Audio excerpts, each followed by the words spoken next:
कल क्लॉज को जो फर्स्ट क्लास पहला क्लास में कल समझाने की कोशिश किया था, अब उसको बाई नोट्स कैसे होगा, क्लॉज कहते किसे हैं।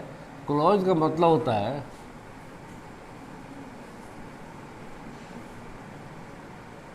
अ piece of sentence having subject plus predicate.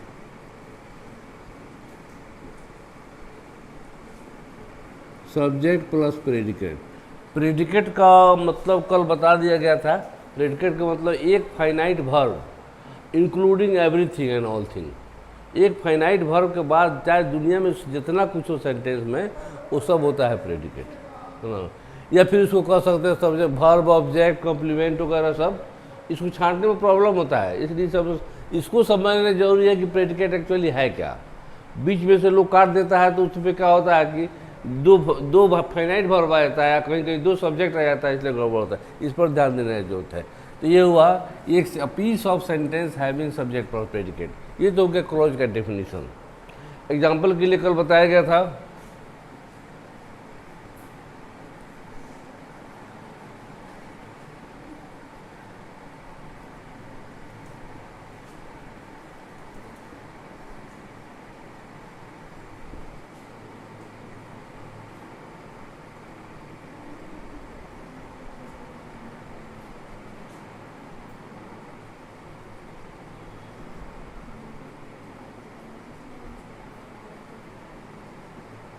एक सेंटेंस हुआ, उसने मुझसे कहा। ये हो गया आपका कंजंक्शन, नो डाउट। यहाँ से फिर एक ये सब्जेक्ट हो गया, ये सिंपल प्रेजेंट टेंस है, एक सब्जेक्ट हो गया। अब हो गया ये verb.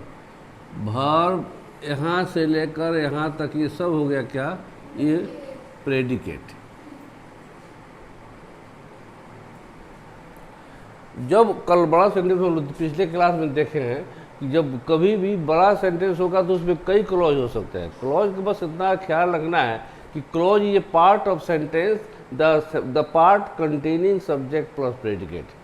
Predicate means one finite verb must, one finite verb उसमें होना चाहिए। जब तक होगा नहीं एक फाइनाइट वर्ब कम से कम जब तक नहीं होगा तब तक वो प्रेडिकेट नहीं बनेगा। यानी कि इसका प्रेडिकेट का मतलब हुआ वर्ब प्लस कॉम्प्लीमेंट। कॉम्प्लीमेंट की तरह हो सकता है, वर्ब प्लस कॉम्प्लीमेंट। अब एक सेंटेंस लिखकर हम लोग आगे बढ़ते हैं। क्लॉज होता है एक्चुअली, ये तो पता है कि सिंथेसिस, ये एनालिसिस चैप्टर है। Analysis chapter is the chapter of English grammar in which a sentence on it's property on the basis of clause is cut off down. उसको कट ऑफ किया जाता है कैसे, इसके यानी कि क्लॉज के आधार पर। पिछले क्लास में हो चुका है। क्लॉज में होता है सब फर्स्ट, कल इस पर हम लाइट दे चुके हैं हम लोग, प्रिंसिपल क्लॉज, इसको मेन क्लॉज भी कहा जाता है। कंफ्यूजन नहीं होना चाहिए। इसको इंडिपेंडेंट क्लॉज भी कहा जाता है। हर बुक में अलग अलग लिखा हुआ है। इंडिपेंडेंट क्लॉज, ये तीनों में कोई भी नाम हो सकता है। The clause that is always free for its meaning on other clauses, the clause that is not dependent on other clauses for its meaning. The clause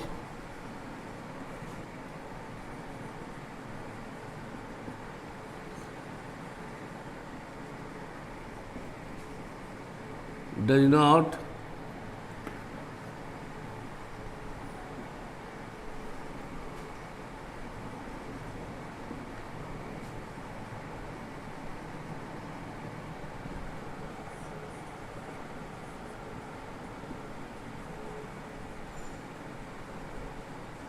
meaning.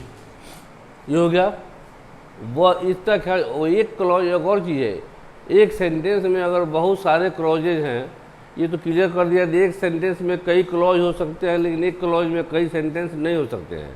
एक क्लॉज अपने आप में एक सेंटेंस होता है, चूंकि a single clause deserves only one subject and predicate, और एक बड़ा सेंटेंस जो होता है उसमें ये कई सेट हो सकते हैं सब्जेक्ट प्रेडिकेट का।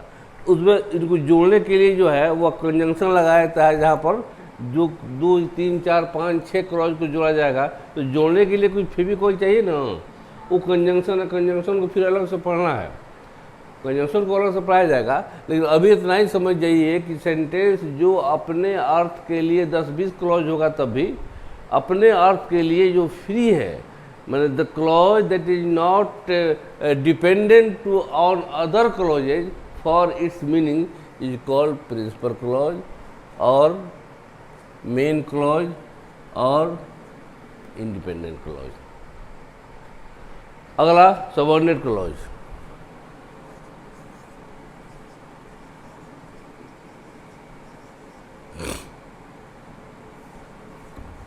एक साथ लेके चला जाए, हालांकि ये लोग नहीं पढ़ाता है ये वाला, लेकिन जानना जरूरी है, आगे कॉम्बिनेशन बनाने में दिक्कत नहीं होगा। Coordinate clause, the clause that is equivalent to other clause, the clause that is equivalent to other clause is called coordinate of that clause.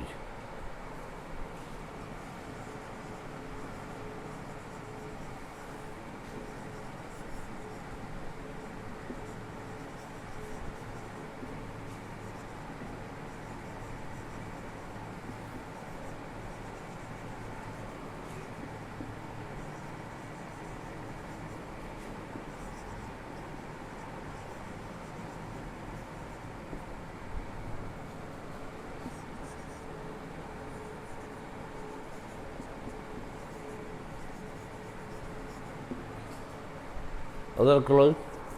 Next,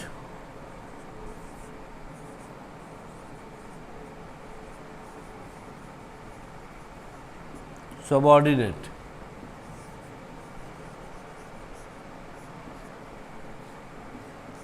subordinate वह क्लॉज जो कभी भी अपने मीनिंग के लिए प्रिंसिपल क्लॉज पर आश्रित हो, यानी the clause that is always dependent on the principal clause for its full meaning, complete sense, अपने कंप्लीट सेंस के लिए यह प्रिंसिपल क्लॉज पर ही जो डिपेंड होता है हमेशा, उसको कहा जाता है सबऑर्डिनेट क्लॉज।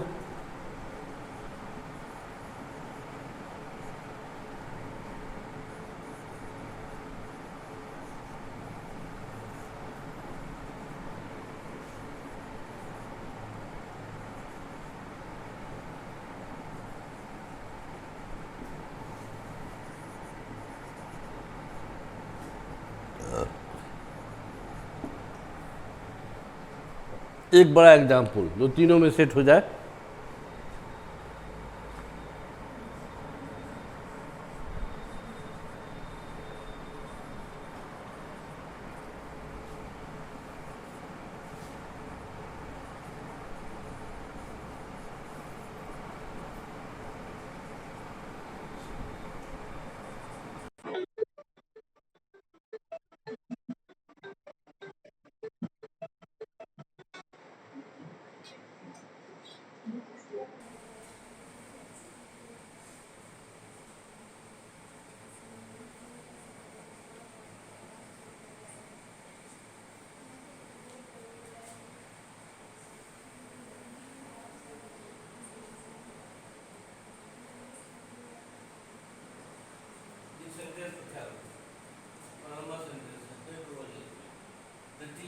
शिक्षक ने मुझे पढ़ाया और मैंने जाना कि सूरज गर्म है, इसलिए यह हीट देता है।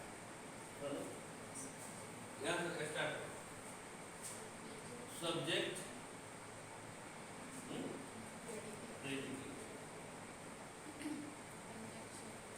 सब्जेक्ट ये लोग को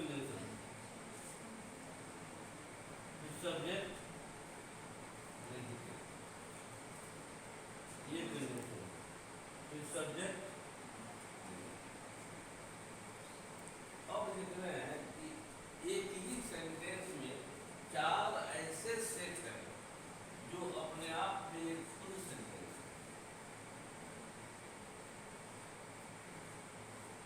ख्याल रखिएगा जो कंजंक्शन होता है वो कमी क्लोज का होता है, वाला वाला कवर करेगा, उसी से उसको कंसीडर किया जाता है। ये सेंटेंस एक ही सेंटेंस में हम देख रहे हैं कि 4 क्लोज होगा। अब ये चारों क्लोज है कौन, कैसे समझे क्लोज है?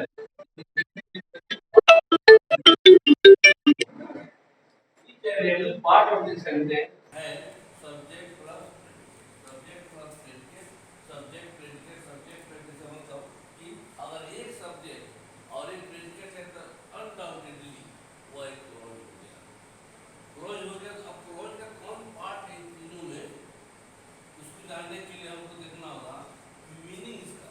मीनिंग तो निकालना ही पड़ेगा अपने से, टीचर ने मुझसे कहा, ठीक है, इतना अगर मिटा दिया जाए इतने रहे तो क्या इसको समझने में कोई प्रॉब्लम है? अपना मीनिंग तो दे रहा है, ये अपने मीनिंग के लिए आज़ाद है, फ्री है, इसलिए ये हो गया कौन सी अगला जो है और मैंने जाना, इसमें भी कोई प्रॉब्लम नहीं, अपने मीनिंग के लिए भी किसी पर डिपेंडेंट नहीं है।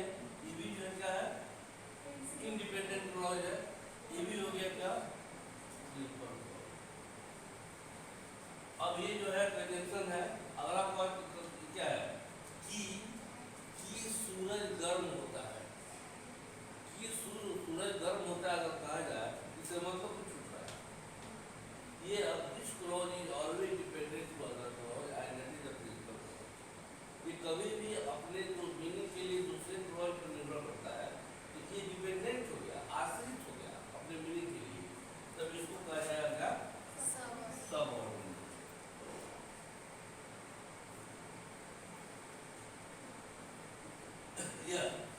इसलिए इतना ही समझा देते हैं, इसलिए यह हीट देता है, यही जो शुरू किया जाए सेंटेंस, इसलिए यह गर्मी देता है, तो लोग गाएगा कौन, पटांग आदि बात कर रहा है, इसलिए किसका मेन पार्ट गायब है। अरे इसलिए गर्मी देता है, कुछ सेंटेंस नहीं होगा, कुछ छूट रहा है, तो जो छूट रहा है वही प्रिंसिपल क्लॉज है, इसके ऊपर ये अपने अर्थ के लिए आश्रित है, यानी ये भी हो गया क्या। अब अगर एक ही सेंटेंस में कई प्रिंसिपल क्लॉज कई सबऑर्डिनेट आ जाता है तो पिछले क्लास में बताया गया है उसको हम लोग क्या करेंगे। अब मान लीजिए आपको लिखना है इसके लिए, तो प्रिंसिपल क्लॉज में आप किसको लिखिएगा, इसमें से निकालिए तो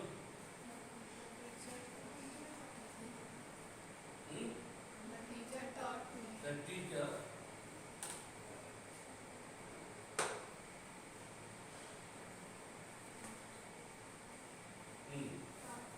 taught me,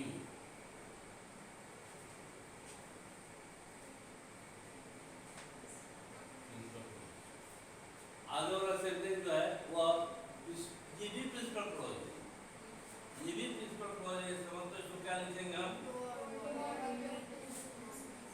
I knew, I knew, ये भी प्रिंसिपल क्लॉज है।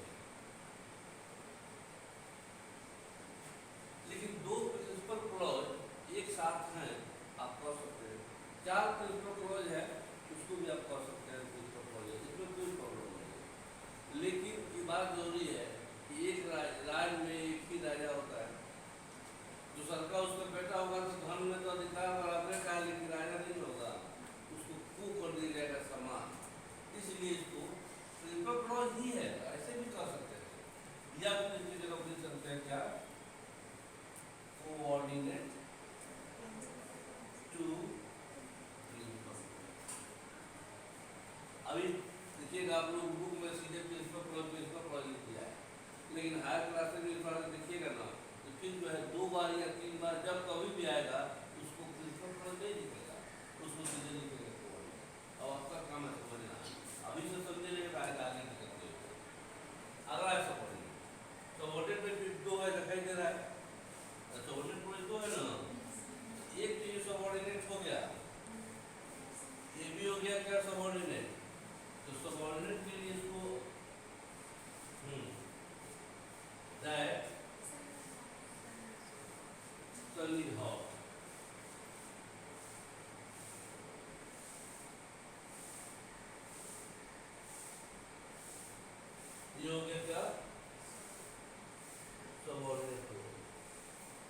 दूसरा सबऑर्डिनेट क्या हुआ? सो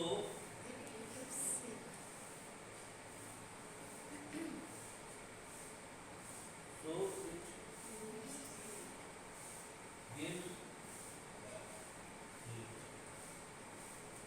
ये भी एक है और ये भी सबऑर्डिनेट।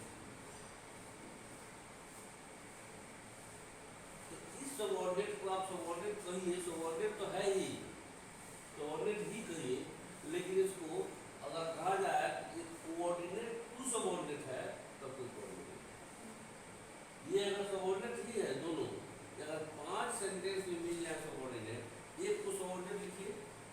अभी आपको तो खैर इतना ज़्यादा नहीं पढ़ना है, इतना भी बहुत है, एक लिखिए, लेकिन बाद वाले क्लॉज को कोऑर्डिनेट टू सबऑर्डिनेट। तो कोऑर्डिनेट टू सबऑर्डिनेट का मतलब हो जाएगा कि इसको क्या लिख सकते हैं, इसको कोऑर्डिनेट टू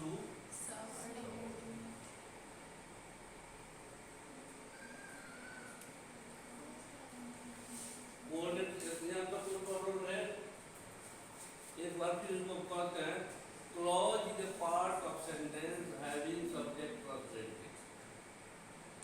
एक क्लॉज में एक सब्जेक्ट और एक प्रेडिकेट होना चाहिए। प्रेडिकेट का मतलब हुआ कि प्रेडिकेट का मतलब हुआ कोई एक फाइनाइट वर्ब और उसके बाद जितना कुछ रहा सब मिला के जो है एक ये उसका यानी कि ये वर्ब प्लस कॉम्प्लीमेंट जो है यह हो गया क्या, प्रेडिकेट। इतना जो हो गया, इतना कॉम्बिनेशन जो होता है इसी को कहा जाता है प्रेडिकेट।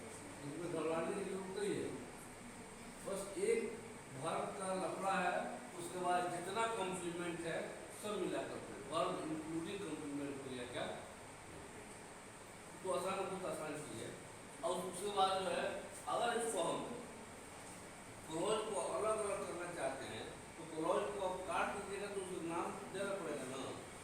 क्लॉज में एक होता है मेन क्लॉज जिसको प्रिंसिपल क्लॉज कहा जाता है या इंडिपेंडेंट क्लॉज कहा जाता है, जो कि इसमें इस सेंटेंस की जब हम टुकड़ा करेंगे क्लॉज के बेसिस पर, तो एक क्लॉज जरूर होगा जो अपने मीनिंग के लिए फ्री होगा, यानी कि इंडिपेंडेंट टू अदर क्लॉज में। जैसे कि सेंटेंस आपको दिखाई दे रहा है, बड़ा सेंटेंस है, बड़ा सेंटेंस है क्या, द टीचर टॉट मी, शिक्षक ने मुझसे कहा। इतना ही की बात की जाए, सब नहीं रहे तो फिर अपने मीनिंग के लिए फ्री है। इस हाल में ये हो जाएगा क्या, यानी कि the clause that doesn't depend on other clause for its meaning, अपने मीनिंग के लिए दूसरे क्लॉज पर डिपेंड नहीं कर रहा है। अगला क्लॉज ये भी फ्री है, आपको समझाया जा चुका है कि मैं जानता हूँ, मैं जानता हूँ भी फ्री है। जो मैं जानता हूँ फ्री है तो अपने मीनिंग के तो किसी ही न हुआ, ये भी प्रिंसिपल क्लॉज हुआ। इस प्रिंसिपल क्लॉज ही है, लेकिन इस प्रिंसिपल क्लॉज को आप चाहिए तो आप लिख सकते हैं कोऑर्डिनेट टू प्रिंसिपल, होता है समान, यानी कि वह क्लॉज जो प्रिंसिपल क्लॉज की या दूसरे क्लॉज के जिसका वो कोऑर्डिनेट है, कोऑर्डिनेट का भी कोऑर्डिनेट हो सकता है, पीछे भी हो सकता है, तो जिसका कोऑर्डिनेट है जिसका उसका ही कोऑर्डिनेट इक्विवेलेंट होना चाहिए। ये दूसरा सेंटेंस है नहीं, आई मीन मैंने कहा, किसके इक्विशियल है, तो किसके इक्विवेलेंट है, प्रिंसिपल क्लॉज की इक्विवेलेंट है। एक प्रिंसिपल क्लॉज, एक प्रिंसिपल क्लॉज, इसी के इक्विवेलेंट है ये।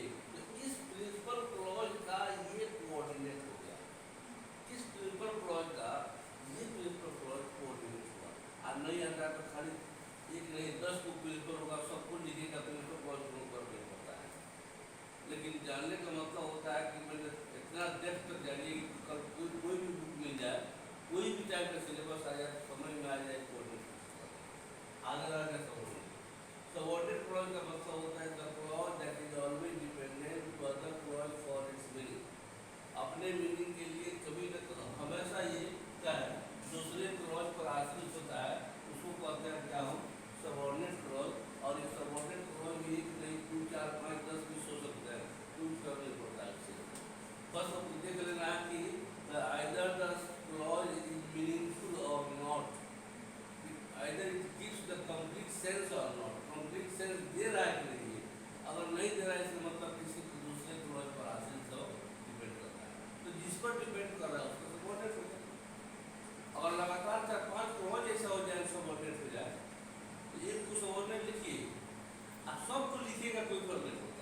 जानते थोड़ा स्टैंडर्ड में भी लिखना, एक को लिखिए सबऑर्डिनेट और बाकी को लिखिए क्या, subordinate to, sorry coordinate to